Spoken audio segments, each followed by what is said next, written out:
Kini ang mga dagkong balita sa Balitang Bisdak karong Martes. Ikalimang simana sa pagpatuman sa mega oil price hike, epektibo karong adlaw. 13,000 ka mga driver o operator sa Central Visayas nahatagan na og fuel subsidy. Kapin 2,000 ka mga tricycle drivers sa Ormoc City muduso og petisyon nga patasan ang plitihan. Kini ang GMA Regional TV, Balitang Bisdak. Maayong hapon, ako si Cecil Kibod Castro. Epektibo karong adlaw ang ikalimang simana sa pagpatuman sa mega oil price hike. Moabot sa 4 pesos and 90 centavos ang presyo sa matag litro sa gasolina sa Petron, samtang 18 pesos and 80 centavos sa diesel ug 8 pesos and 10 centavos sa kerosene. Samtang sa Shell, misaka sa 5 pesos and 90 centavos ang matag litro sa gasolina, samtang 19 pesos and 80 centavos sa diesel ug 9 pesos and 10 centavos sa kerosene. Sa clean fuel, moabot sa 4 pesos and 90 centavos ang presyo sa matag litro sa gasolina, samtang 15 pesos sa diesel. Subay sa pagsaka sa presyo sa produktong petrolyo, miduso ug balaod nun si Parañaque City Representative Brian Yemsuan nga magsilot sa mga fuel hoarders ug profiteers. Base sa maong balaod nun, nga gawas mapriso gikan sa 5 ngadto sa 15 ka tuig. Makabayad usab og multa nga dili mo minus sa 50,000 pesos hangtod na sa 300,000 pesos. Gihimo ang buong aksyon sanglit daghang mga tao ang giingong nagpahimo sa presyo sa lana ug daghan usab ang naghoarding. Midagsa ang mga driver sa dakbayan sa Subo sa buhatan sa COMELEC aron mangayo og voter certification alang sa fuel subsidy.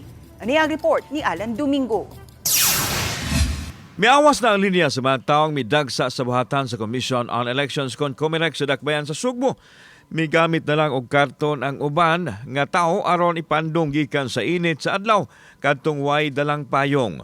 Inani kataas ang linya sa mga taong dunay transaction diri sa Commission on Elections kon COMELEC. Nagkadaiya ilang tuyo apan kasagaran sa mga naglinya diri nagbuhat sa init. Mga driver sa tricycle o sa habal-habal nga kinahanglan og voter certificate alang sa gipangayo nilang ayuda. Ang uban kanila sa yupas buntag miadto aron magkakuha silang voter certification apan tungod sa kadaghan sa mga tao miungot og naabdan sila alauna na sapon. Matud nila nga gamayng sakripisyo ra kini tandi sa giantos nilang epekto sa krisis karon nga maalibyuhan sa makuha nilang ayuda gikan sa kagamhanan. Sama nilang grupo sa mga habal-habal drivers gikan sa Barangay Tisa nga namasin lang kung ugaling pangayuan sila o kamatuoran nga taga Cebu City sila maong nangayo sila og voter certification. Samtang apil sa milinya ang mga tricycle drivers nga mitiyabaw na nga wa na ikasuporta halos sa ilang pamilya. Namasin lang mi, wa kami kay bawo gani nga kuan na pag-agi na ko daghan man nang naglinya ni apil sa ko.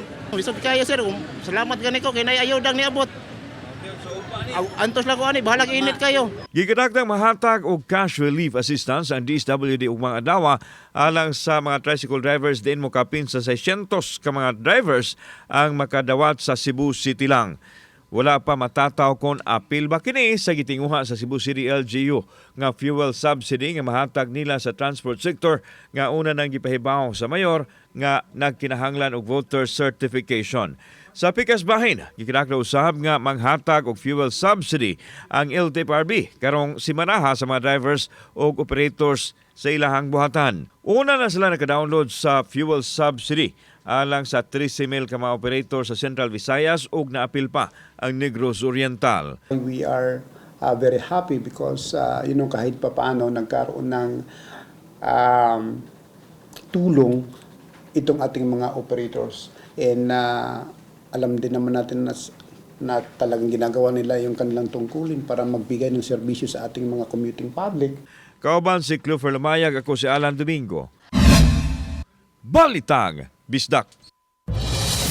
Gikatakdang hisgutan sa Transportation, Franchising and Regulatory Office sa Dakbayan sa Ormoc ang giduso nga hangyo sa mga tricycle drivers nga aumento sa plitihan tungod sa kamahal sa gasolina. Matud ni Ormoc City Councilor Jerry Penserga, chairman sa Committee on Transportation, nasubay sa gibutyag ni Presidente Ferdinand Bongbong Marcos Jr. nga dili basta-basta makasaka sa plitihan.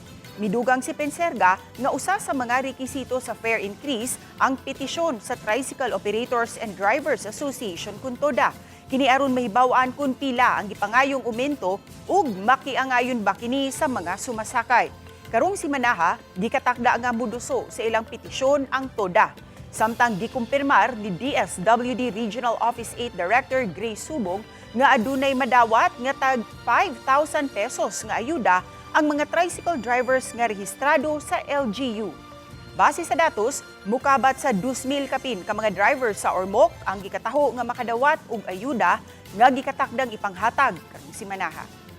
Sa Sanggunian, o kaso ato sa present ni Mayor, namuni siya ang mga written request nila. Yeah, petitions ang magipangayo from the kana siyang TUDA. So far, no, based on the list submitted ng bawat cities, umabot tayo ng almost 10,000, mga 971 yung ating na-receive namin na list.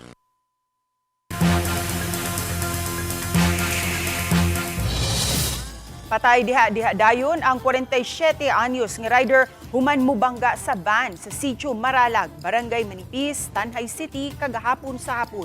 Gisuwayan pa sa pagda sa ospital ang rider apan patay na kini dihang nadangat sa ospital tungod sa grabing head injuries.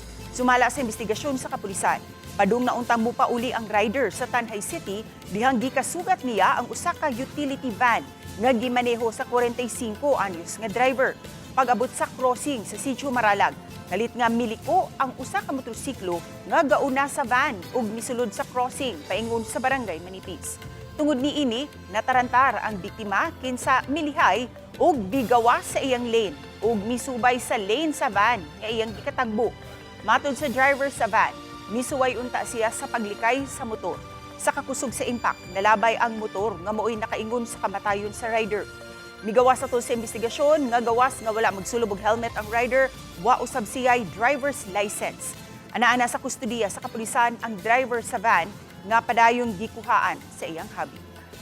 As per driver sa van, ni try to maneuver siya aron lang jud mahigo si ang motor, si vehicle ano di mahigo sa mao namang gyud na sa magdagyod sa tubangan nga dapit.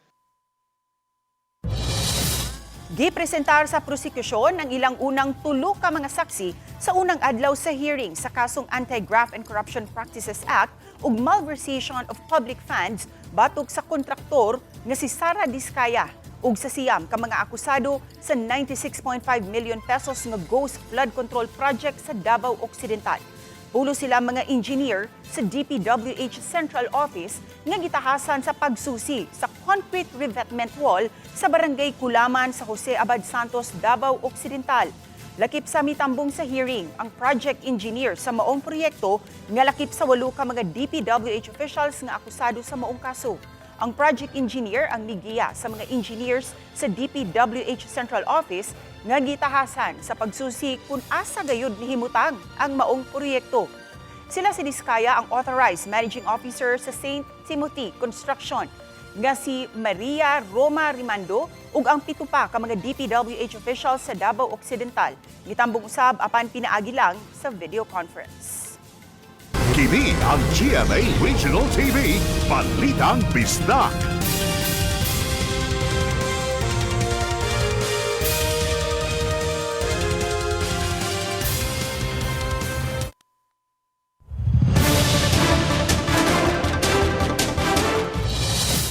Walay natalang grabing danyo sa lalawigan sa Sugbo, mugna sa mitayog nga magnitude 5.1 nga linog kagahapon.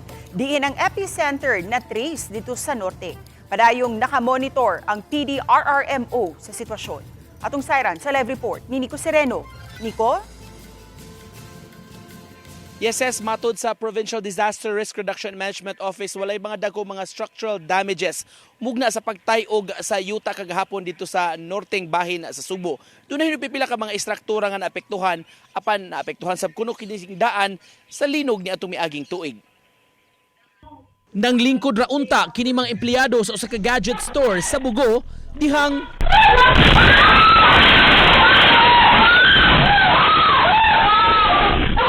sa pagtayog sa yuta pasado las 3 kagahapon sa hapon, nangalibuag ang pipila sa ilang display.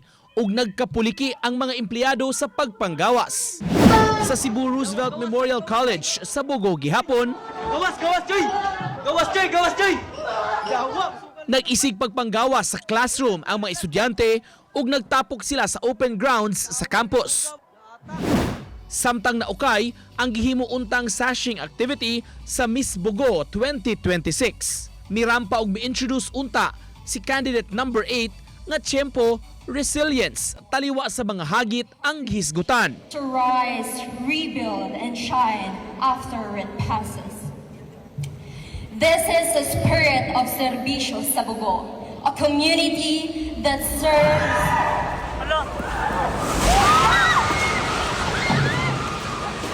Dugay-dugay dyan siya na nahuman mga 10 seconds guro to siya kay pag-una kay ni kuana siya, pag-una kay ni hinay siya ya hantod nga ni paspas siya.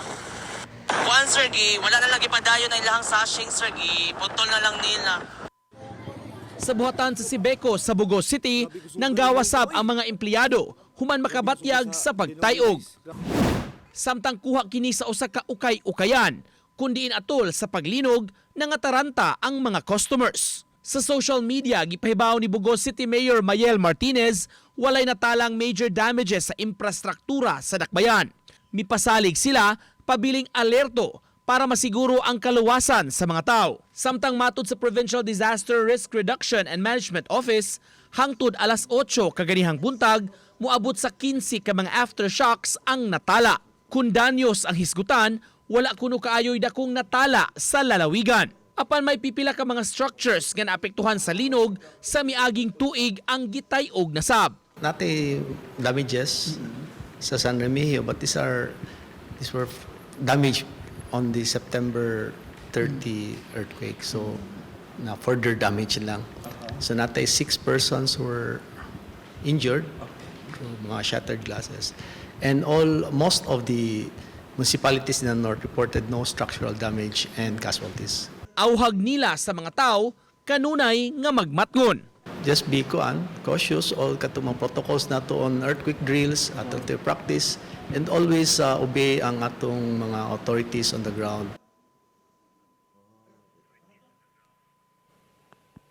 Matod sa mga otoridad sa SD pa masulti kung magpadayon pagyod ang mga aftershocks, mugna nining kusog nga pagtayog nga nasinati kagahapon. Ang importante kanunay kunong andam ug magbaton lang og presence of mind, labi nang giningingon ni Colonel Pastor magbaton sa ilakhibaw sa mga earthquake drill. Ses? Dagang salamat, Nico Sereno. Gipapaandam ni Kanhi Energy Secretary Jericho Pitilla ang mga Pilipino subay na sa nagpadayong Middle East conflict. Di na maglaom nga mubalik pa sa 61 pesos ang presyo sa lana bisag matapos ang giyera. Magpabilin gihapong taas ang presyo sa lana gumikan sa nangaguba nga mga oil refineries ug infrastruktura sa Middle East. Tungod niini, giawhag ang publiko nga magdaginot og lana. Samtang sa laing balita, gisugda na sa Cebu City Government ang pagpatuman sa barangay level rollout sa Benteng Bigas Program. Kini aron maminusan ang kalisod sa katawhan, ilabi na nga nagsaka ang presyo sa mga pagkaon. Gipatuman ang maong programa sa pinili nga mga barangay sa North ug South District. Prioridad usab niini ang mga senior citizens, persons with disabilities, solo parents, farmers, fisher folks ug low-income earners. Duha ang patay sa managlahing vehicular incident sa Lapu-Lapu City niadtong Domingo ug Lunes sa kadlawon. Si Luan Mayrondina sa report. Nakabsan gayud sa kinabuhi ang usa ka 56 anyos nga trabahante sa Lapu-Lapu City Hall human ni bangga ang gimaneho niyang motorsiklo sa gikasugat nga pribadong pick-up. Sa investigasyon sa Lapu-Lapu City Police, padung sa Barangay Mactan ang pribadong pick-up samtang ang motorsiklo paingon sa Barangay Pusok. Pag-abot sa kurbadahong bahin sa Barangay Ibo, gikatahong migawas sa iyang gisubay nga lane ang motorcycle rider ug mibangga ngadto sa gikasugat nga pribadong pick-up. Nadapa sa tambalanan ang motorcycle rider apan nakabsan gayud kini sa kinabuhi. Natanggong sa Lapu-Lapu City Police Custodial Facility ang nagmaneho sa pick-up apan gibuhian na usab kini sa kapulisan human naabtan sa reglementary period. Nagnegatibo usab sa alcohol test ang nagmaneho sa pick-up.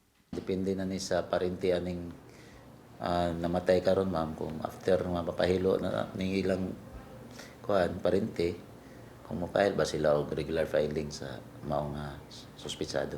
Samtang patay usab ang usa ka 20 anyos nga babay nga angkas sa usa ka motorsiklo sa usa ka vehicular incident sa Mar Beach Road, Barangay Marigondon, pasado alas 2 sa kadlawon kagahapon. Nalambigit sa mong vehicular incident ang usa ka tricycle ug duha ka motorsiklo nga parehong nagsubay sa samang direksyon paingon sa Basak, Marigondon Road. Naguna ang tricycle ug nagsunod ang duha ka motorsiklo. Nisuway matod pa pag-overtake sa tricycle ang usa ka motorsiklo apan naigo niini ang usa ka pasahero sa tricycle nga naglingkod luyo sa driver. Nisangpot kini sa panagbangga sa duha ka motorsiklo ug nangalabay ang mga nagmaneho niini ug ilang mga angkas. Ang nagmaneho sa motorsiklo nga nisuway pag-overtake nahiagom og grabing mga samad ug bunog ug naka-hospital arrest karon. Samtang ang babae nga iyang angkas nakabsan gayud sa kinabuhi. Since siya ang parte nga at fault, siya ang driver, nang siya ang gi-place under hospital arrest karon. Gikatahong minor injuries lang ang niaguman sa parehong driver ug angkas niini sa ikaduhang motorsiklo. Nasayran usab sa Lapu-Lapu City Police nga managsilingan ang mga sakay sa duha ka motorsiklo ug gikan silang nag-inom. Sa pagkakutlo ning balita, wala pa makuha og habig ang mga nalambigit sa hitabo. As of now, ma'am, wala pa action taken ang pamilya. Nagpaabot pa ta, ma'am, og unsay ilang pagahimo ma'am after nga mapahilon na ang patayng lawas, ma'am. Uban ni Marlon Malgazo, Luan Merondina, Balitang Bisda. Arestado sa Mandawi City ang giingong high-value individual nga namaligya og drogas. Nasikop ang usa ka 24 anyos nga lalaki nga residente sa Cebu City. Kansang pangan migawas ug gimonitor sugod pa ni adtong Enero. Moabot sa 2 ka kilo sa gituho ang shabu nga mobalor og 13.6 million pesos ang nasakmit atol sa gihimong operasyon. Ang suspect giingong makadispose og tunga sa kilo ngadto sa 1 ka kilo nga drogas matag semana. Medyo dugay na sad po siya as electrician, but sa iyaha sad po nga nag-start ang iyahang illegal activities this January, Cebu City and Mandawi. So mauna nga successful ang pag-conduct sa sa ato ang mga intel officers nato sa maong bypass operation. Gitestingan na ang dugang mga sakyanan nga abangan sa Mandawi City LGU alang sa nagpadayong libreng sakay program. Naglakip niini mga electric buses. Ano ang report ni Nico Sereno? Personal nga giinspeksyon sa mga city officials ang ibas nga abangan sa Dakbayan. 2 ka units niini ang i-rent sa syudad aron moabag sa fleet sa mga sakyanan nga nagtanyag og libreng sakay. Matud sa mayor, mas ubos ang rent niini itandi sa laing gikonsidera nila nga mga sakyanan. PWD friendly usab ang maong mga buses kay dunay ramp nga pwedeng mabuksan kung gikinahanglan sa sumasakay. So kani siya electric, more than half the price ang atong masave. No nya makahatag ta og kanang libreng sakay sa atong mga constituents. Di lang ngayon nato daghanon sa kay di sa taganahan mo compete sa atong transport sector ato para makatabang lagi sa mga tao. Kaganiha gipadagan ang maong electric vehicle sa magsilbing rota niini. Gikan sa City Hall ngadto sa parte sa Barangay Ibabaw Estancia, Barangay Alang-Alang ug pabalik. Gipasalig sa mayor magpadayon ang libre sakay program labi na rong panahona. Gawa sa 2 ka mga city-owned modern jeepneys, may mga sakyanan sab sa barangay nga gipahuwam para makatanyag sa free ride. Duha pa then add siguro tag another 4 in the next pila ka buwang na umaabot. Uban ni Godfrey Relien, Nico Sereno, Balitang Bisdak. Kini ang GMA Regional TV, Balitang Bisdak. Kini ang GMA Regional TV, Balitang Bisdak. Magtigay sa street design o dayan-dayan sa kadalanan ang 11 ka mga barangay sa Lapu-Lapu City nga maagian atol sa ASEAN Summit 2026. Si Luan Merondina sa report. Gipaubos sa Cultural Masterclass Workshop sa Taga-National Commission for Culture and Arts ang mga opisyal sa 11 ka mga barangay sa Lapu-Lapu City karong adlaw. Kini naglakip sa Barangay Pusok, Ibo, Buaya, Mactan, Punta Engaño, Maribago, Marigondon, Agos, Suba Basbas, pahak ug paho. Sa naasoing seminar workshop, tudluan sila sa basic scenography and design nga may kalabutan sa history, culture ug heritage sa matag barangay. Human sa seminar workshop, hatagan og tag 50,000 pesos nga seed money ang naasoing mga barangay nga mo'y gamito nila aron makamugna og mabulukong mga street design gamit ang sustainable ug indigenous materials. Ang naasoing mga barangay lakip sa mga maagian sa delegado sa ASEAN Summit 2026 nga ipahigayon dinhi sa Sugbo karong Mayo 8. Usa-usab kini kapaagi sa imaging ug branding sa matag barangay. This is a very siguro well thought out activity because there's some distance no mula sa airport no up to the different areas of their accommodation and at the same time doon sa expo center nila. This is not murals but mura siya o kanang mahimo mga sculpture anything nga unsay ikapasigarbo sa ilahang barangay nga ikapakita. Matud ni NCCA Chairman and Executive Director Eric Zerudo, gikan sa savings sa ilang ahensya ang pondo nga gigamit sa maong kalihukan. When there was a directive to scale down and to recalibrate many of our activities, we realized na yes, we have budgeted certain things pero meron pa rin kami mga savings since last year. Ang mapiling mananaog makadawat og 250,000 pesos gikan sa NCCA. Mitambong usab sa launching sa street design competition si First Lady Liza Araneta Marcos apan way gitugutang mga tigbalita nga mahinabi si First Lady. Uban ni Marlon Malgazo, Luan Merondina, Balitang Bisda. Na-break sa Artemis 2 ang record nga labing layong distansya nga naabot sa tao sa kawanangan gikan sa kalibutan. Nalabuan nila ang distansya sa Apollo 13 ni atong 1970 nga moabot lang sa kapin 248,000 ka kilometro. Samtang moabot sa kapin 252,000 ka kilometro ang naabot karon sa Artemis 2. Ginganlan sa upat ka mga crew ang pipila ka mga crater sa buwan. Sa nagpadayong flyby sa Artemis 2, mulibot kini og moadto sa luyo nga bahin sa buwan. Sa April 10, gilaumang mahuman ang 10-day journey sa Artemis 2. Padayong gipangandaman ang aplikasyon sa National Shrine of St. Joseph sa Mandaue City para mamihimong usa ka basilika. Gihanay ang plano alang sa mga istrukturang himuon isip mga rekisito niini. Ini ang report ni Nico Sereno. Sukad maduso ni atong tuig 2023 ang aplikasyon aron mamahimong usa ka basilika ang National Shrine of St. Joseph sa Mandaue City. Padayong gihanay ang mga trabahoon para niini. Mihimo og presentasyon sa mga drawings o inisyal nga plano para mapakita sa mga parishioners o sa publiko. Sa development plan, gawa sa pagpanindot sa simbahan, gikinahanglan sab ang pagtukod sa dugang mga istruktura sa church compound. Gipakita sa architect ang planong construction nga himuon. Improve the facade of our church. Then we will extend the facade also.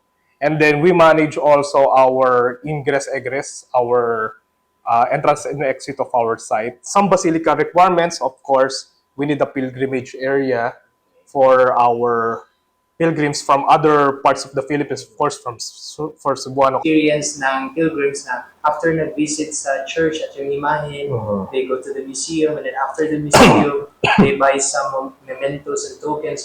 Biggest museum in honor of St. Joseph. Because we are the national shrine, dapat we also have a comprehensive museum for St. Joseph. Usa sa planong tukuron ang museo halad kang Senior San Jose. Kung budget ang hisgutan, dili mo menos sa 100 million pesos. Butang nga magpatabang pa ang simbahan sa mga benefactors ug sa publiko. Part of the process, we are presenting it to the different stakeholders of the parish. But at the same time, when we present this, there would be a sense of owning this project.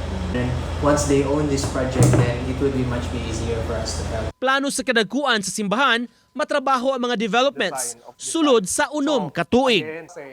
Nico Sereno, Balitang Bisda.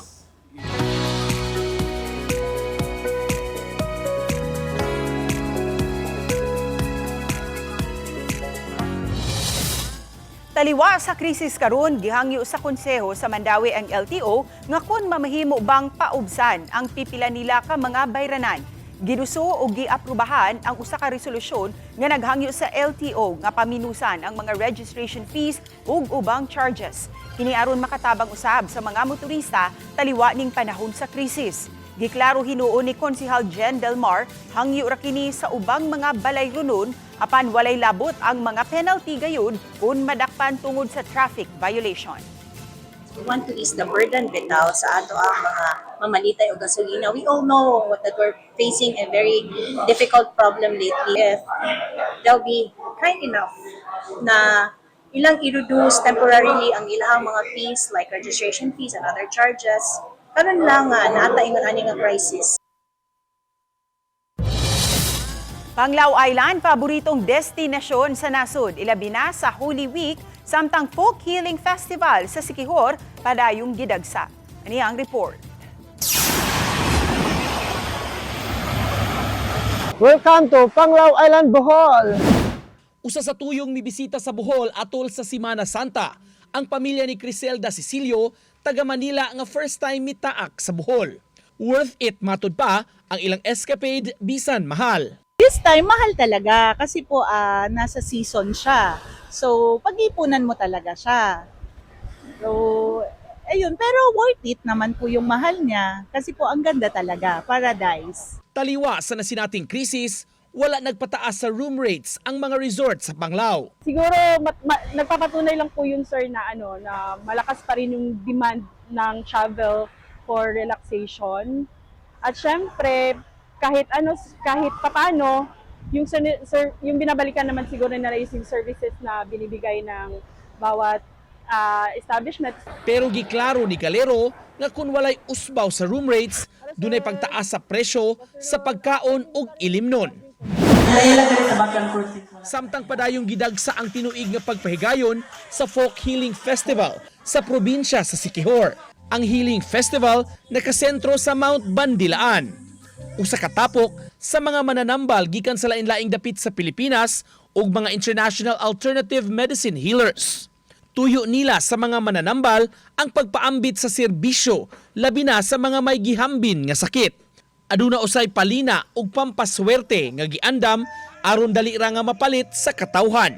Usa sa mga mananambal nga misalmot si Junel Tomaroy.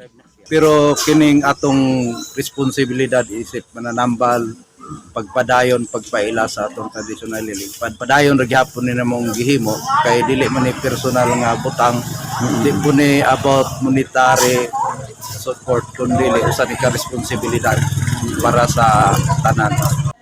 Samtang ipahigayon sab ang pagluto sa mga tambal nga gingong epektibo sa nagkadaiyang sakit sa lawas. Lakip sab ang mga ilimnon nga herbal gikan sa Siquijor.